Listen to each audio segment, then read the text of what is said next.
Nakia. I'm Andrea. And I'm Cheré.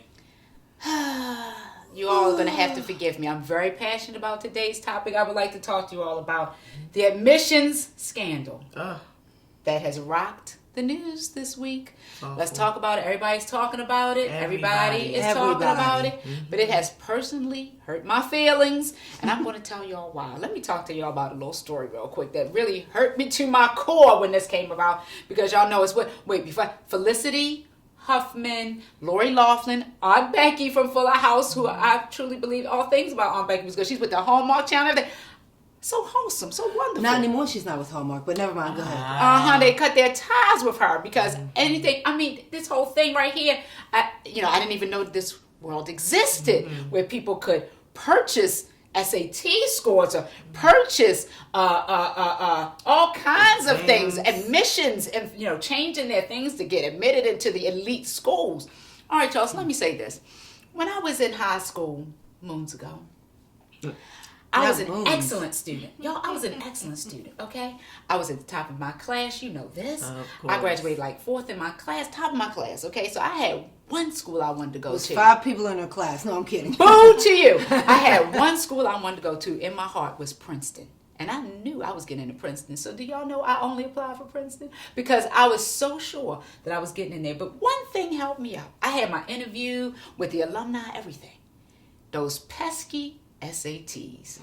My SATs were horrific, I will tell you right now, okay? And let me say this to you. You telling me now that there are people who pay proctors and other people to change their children's scores on the SAT when those of us who work and script to try and keep our places. And the fact of the matter is, I ended up going to Howard University, which I'm very proud that I went to Howard University. Okay, but it was not my first choice school. Okay, I wanted to go to Princeton, but the thing is that SAT did not determine how I did in my school. Right. So I would like to ask the question. I've been wanting to ask this, and this just opened up the door. What is the SAT for? If you have to pay to take classes, to learn how to take a test, to even learn to understand what the questions are for a test, what is it for? Is it so that somebody can make some money? Or is it to weed out the unwanted? That's what it is. Okay, it is to weed out those like me who want to go to the elite Ivy schools, because once you get to those schools, it could change your life. It changes your trajectory. And that is what I've learned in all of this. We read an article this week, in fact, about that. About that, opening up doors. Once you get into the Ivy League school, it opens up doors to 6-figure jobs, a whole lifestyle. 7-figure jobs, yes. 6 figures and 7-figure. And the people that you're around, it just opens up the door for a wealthy lifestyle. And I think, you talk about the SAT scores, and I know we're going to get back to that, but I almost could grant you now that we're probably seeing that on the MCAT, the LSAT, the GMAT. Yes. And honestly, and just to think, you can't go to law school because you didn't do well on the LSAT. But your neighbor, who may not even be the quality of student that you are. That's right. Based on this entire process of scheming and scamming and cheating. That's right. Absolutely. Is this really America at her core? That's right. And I say that to say that it is used to weed out, because you can say, well, maybe he didn't do well in college, but I did. I did exceptionally. She was Phi Beta Kappa. Right. So it didn't say what I could do. You know what I mean? So I'm saying that for all these other students out there, because I didn't even know that this world existed, but I'm so glad that this scandal has come about, because it has opened up the dark side for wealth and privilege, for those schools who, I believe that there were like 5 named schools in this. But when you have people who actually pay money so that their kids can say that they were on crew team, I didn't even know what that meant. What were they doing that for? They never did anything. They never did anything. They didn't even really want to be in school. Right. You know what I mean? Right. But they are using their wealth and privilege to advance themselves.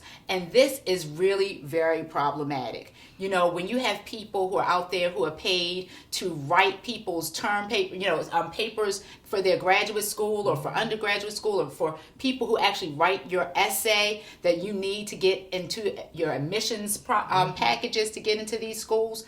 I never thought that people did that. I thought, you're supposed to be telling your story. You're supposed to be writing, showing what you can do. Right. But there are people out there who actually go and pay people to do this stuff. And I'm glad that this is coming out there. Absolutely. And I heard something interesting on the D.L. Hughley show. They had a good point. They asked their listeners what should happen to those who got degrees this way. Because when you apply to a school, it's about the character of the person applying. It's about integrity. Yes. Because they want to see the truth about who you are. So for people who got into schools with things like this, doing things that aren't legal, should they give their degree back? Wow. And that was the question on the D.L. Hughley show. And all of the listeners that I heard recap said they should give it back. Because they didn't earn it. But see, I think that's the mistake that we make. We have, it is ingrained for us to say earn. We earn it. Do it. Put the time in. They don't care about earning it. They have it. Wow. So let me tell you, they wouldn't dare That give blows back my mind. because they're not interested in earning it. This isn't about earning. This is about how do we pass this on? Seriously. Yes. That blows my Come mind. on, You know, guys. and then I read something that talked about, and this is painful too, but there are people who have fought for years against affirmative action and, you know, having what they consider slots in these elite schools for people of color. But when you look at these very elite schools, there are slots that are held for legacy students, meaning that you've had other family members, parents, grandparents, whatever, who've gone to these schools, or if you have family members who are wealthy enough to have given huge donations to schools and so forth, they receive greater access and ability to get into these schools. And so this is opening up a whole big pot of information that we need to have and what's going on in today's society. You know, Kia, we talked earlier, it really is another hoop for folk to jump through, and it really is designed to keep communities of color out, honestly. Yes. Yeah. And, you know, Kia and I had a boss who often talks about that he was sort of the poster child to be able to get into things. So he was at Head Start, left Head Start and went to somewhere else. But quite frankly, he was brilliant. He is brilliant. Yes. And to think if his parents had to pay, he would have never gotten in. But in. because of programs that you fuss about and raise hell about, and Yes. now, I mean, and he's a genius and impactful and it is now making an impact in society. But yet, the world would never even know him or them or folks like that if there would not have been programs, because he could not have afforded to pay his way to it. That's right.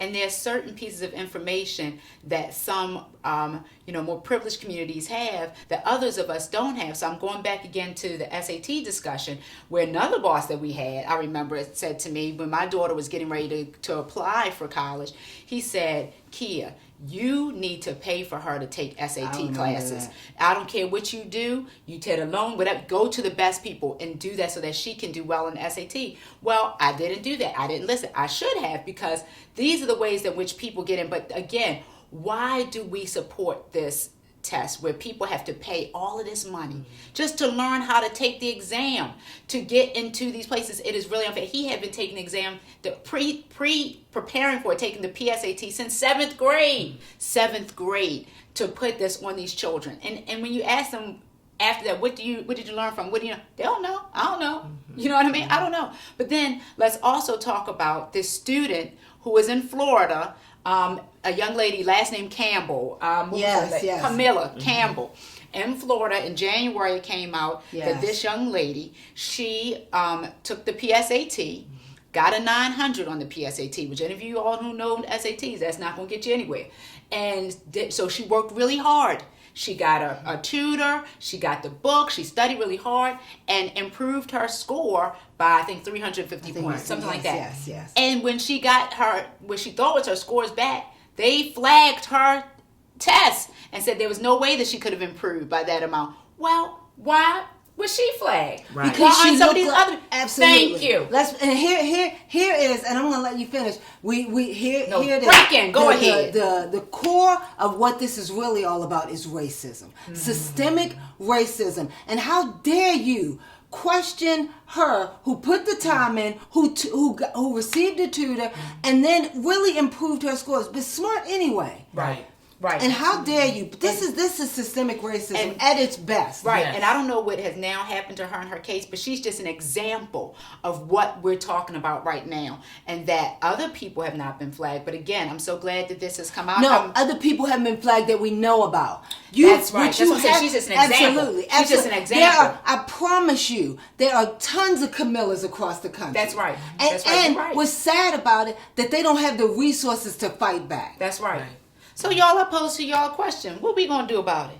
What are we going to do about it? I think that I'm so glad that we have this forum where we just want to have y'all to be informed. Right. Please go out there, look around what's going on, read up on this topic, see what's going on, because as things change, times change, maybe how we get into higher education, how these tests, all of these things are handled, maybe that needs to change. But definitely the light needs to be shed on what is going on and people who are breaking the law and who are getting in where they should not be. Absolutely. Taking slots from people who should be there. Absolutely. And Kia, this really is knocking on our door. You want me to tell you why? Tell me because why. Both of our children are ninth graders. Our youngest right. are ninth graders. That's right. And so in 3 years, we will be escorting them to higher education. Right. And quite frankly, we should be preparing them now. Are we Yes, prepared? right. Do we need to get That's tutors for That's PSATs? right. So I mean, this is knocking at our door. It's knocking at our door. It is knocking at our door. And what we don't want to see is more things that are keeping our children away from opportunities. Absolutely. Because they feel that they don't deserve those opportunities. So they have more hurdles to jump. And I think that we need to level the playing field. Oh, that's so good. We have to level the playing field, y'all. So please, let's be informed, because information creates power. Let's be informed to gain our power, to gain our voice. And to gain access. Ooh, come on now. I love it. Gain access. We want the best for our children. We want the best for our children. Let's keep speaking truth to power. Oh, good. And until next time, y'all, don't forget to subscribe if you want more information like this. We want to be empowered. And if you like the show, press like, please. Yes. Leave us a thumbs up. comment, too. Yes, please. Give us a thumbs up. Until next time, y'all, get ready. Reset. And go. Bye. Come join us, hey, hey.